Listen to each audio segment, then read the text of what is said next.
Okay, let's talk about this breeding thing. No, I'm not talking about plants. Nick Cannon, Elon Musk, they're just out there trying to flood the world with their DNA.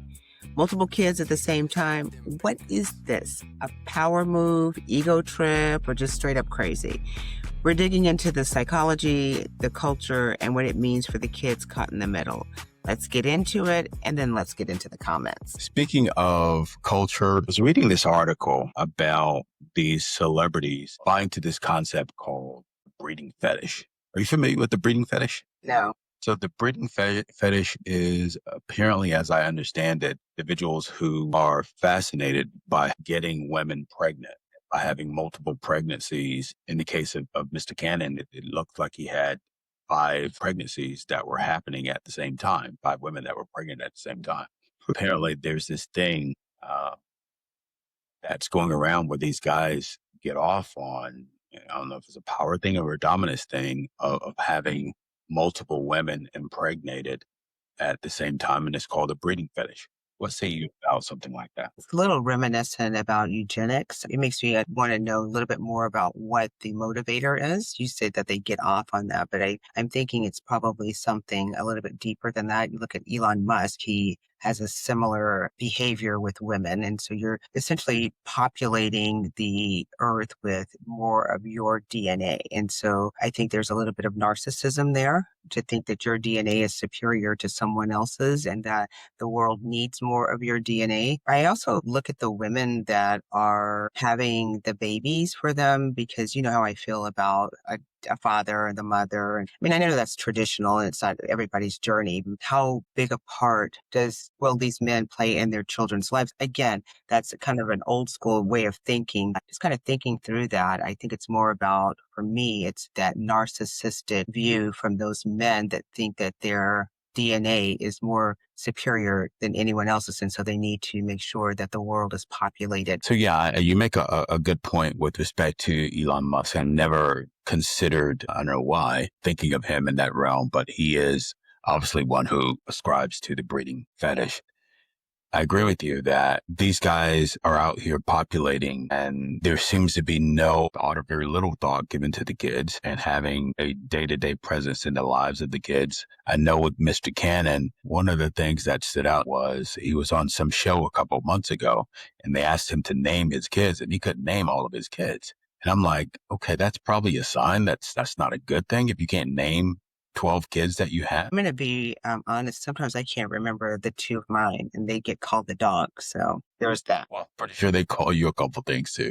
But no, I mean, just not being able to name your kids or not having a day-to-day presence in their lives. I get that everyone doesn't have or everyone is not raised in a household where you have a mother and a father that's there and you're being raised by them simultaneously. We have individuals who do believe in co-parenting or believe in having kids by multiple women. And maybe we're old school in the aspect that if it happens from the standpoint of if you're out here and relationships happen, that's one thing. But this is something that's a little different where you're actually having these guys that go out and seek. And again, it's not just the guys who are doing this. Obviously, the women are signing up to do as well, to create a child where the father may not be in the household or knowing that this individual has multiple kids that are being birthed at the same time. Like I said, a little bit of hubris and eugenics in there, that there's this desire to populate more of your DNA out into the world, whether it's because you think that you're superior, because you're smarter, because the world needs more of that. I don't know what it is. It's just very curious to me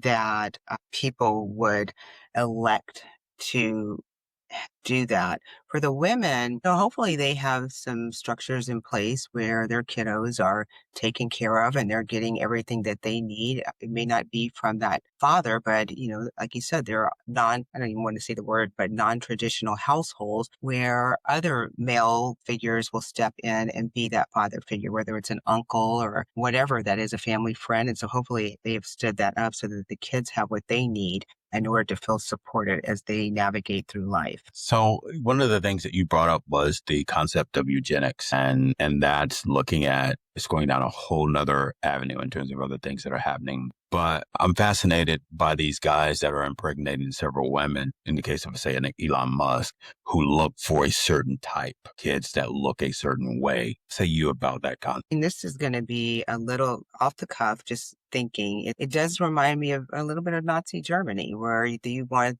a certain type of person. You want blonde, you want tall, you want blue eyes. And that is going to be the ideal of that person that they want and the person or people that they want to populate the earth with. Now, obviously, I have no idea what Elon Musk's type is, but I'm just giving you my initial thought of it.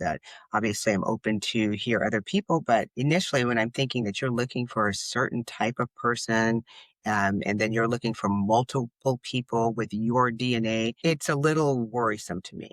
Let me push back there a little bit because I take your point on that and I agree with it. But the flip side could be, how is that different from we're trending these days where you can actually go in if you're doing a surrogate or if you are using some other method to conceive a child, you can pick out what you want your child to look like.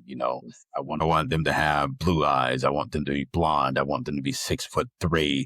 I want them to have two parents that were athletic. What say you about that concept? That's now, I mean, you have the ability to go in and do that now. And I'm just going to ask a clarifying question on that. Are you saying for someone that's getting in vitro fertilization and picking, or two couples that are trying to conceive and then going in and choosing the DNA and the DNA structure for their child? I'm just trying to get a little bit of information on that. Yeah, I think that it presents a slippery slope because if you are, in terms of the in vitro and being respectful to everyone who is going down that avenue and has the ability and the resources to be able to do that, I think at the core, everyone wants a healthy child.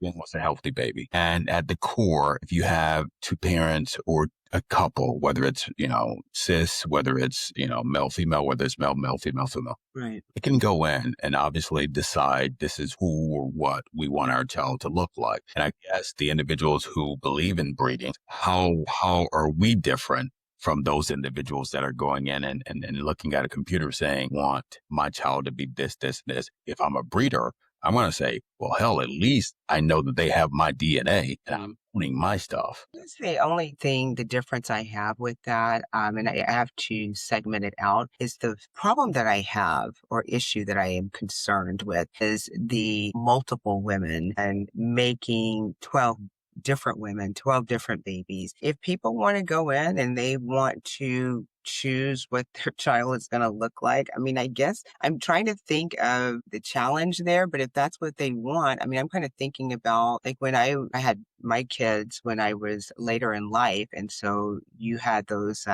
you had different tests that you took just to make sure that everything was okay. And then you had an opportunity to make a choice at that particular point, depending on the outcome of the test. And that's been going on forever, like with the amniocentesis and things like that. So I really don't know how I feel about people going in and choosing what their children are looking like on a one-on-one basis. I mean, that's their prerogative. I just have a slight issue with men spreading their seed all over the world and making sure that those women look a certain way. And so you just have all of these little mini Elon Musk running around, which to me just seems a little terrifying. I take your point on that, and I agree with it on some aspects. The interesting thing that you brought up, and this actually came up as I was reading the article, talked about those tests that you can give to find out whether or not there are going to be issues related to childbirth. You had a couple of guys say, well, if I found out that my child was going to be a child with special needs, or if I found out that my child was going to be X, Y, and I would just terminate the pregnancy. Mm-hmm. Right. And, it's like, okay, so not only, and this was a part of the breeding conversation, and not only are you now saying that you're like hunting for the quote unquote perfect child. If that child Exists. Right. Well, I was a perfect child. If that child doesn't have X, Y, and Z, and he or she does have special needs, then I don't want to be bothered with it because I'm trying to get the perfect race breed of individual. And I'm like you, it does remind me a lot of Nazi Germany going in and having that everyone has a certain look or a certain bone structure to be able to say, okay, this is what we define as a standard of beauty. And so, you know how I always talk about, sometimes it seems like it's in jest, but I really do lean into diversity.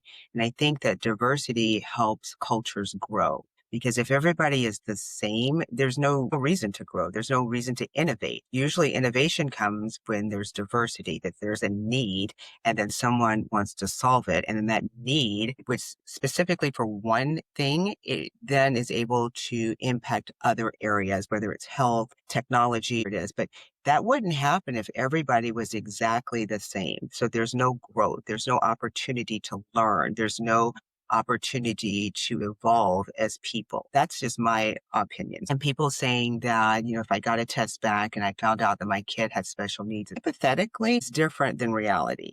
And so if you've carried a kid for 7, 8 months and something comes out, I mean, in theory, you can say whatever you want to, but when it actually happens, you just never know. But that's a fair point. I take your point on that.